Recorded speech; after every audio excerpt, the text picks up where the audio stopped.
Big heart data is an exploration in the way we represent our body and our organs, and a representation in the variability in how we look inside as much as how different we look from outside.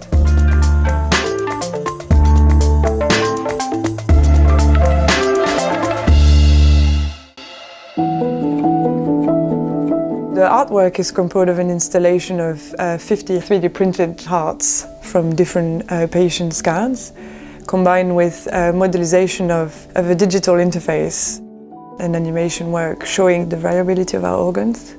Salomé and we have developed this exhibition where we want to inform society about the diversity that our body inside us looks like, especially the heart.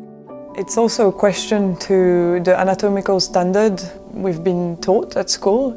And from my scientific perspective, I want also to tell the story that if we track how the heart adapts to different conditions, diseases or insults, we can also learn about how it's going to do in the future.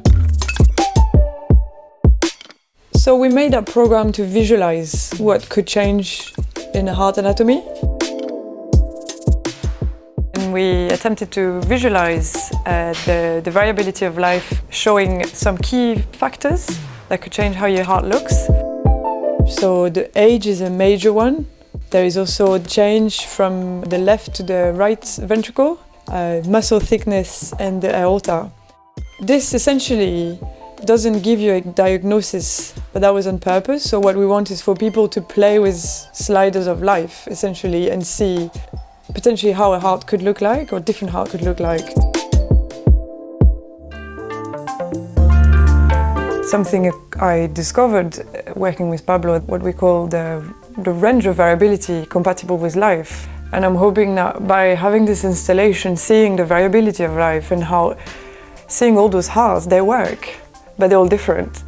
Yes, we do have quite a bit of variability in our faces, in our morphology, but inside us, also in the heart, that variability also exists. And that can be beautiful, and that's what we're trying to display in the exhibition, but it also can bring some diagnostic and prognostic data for helping your cardiologist to guide you to take the better decisions to manage your health.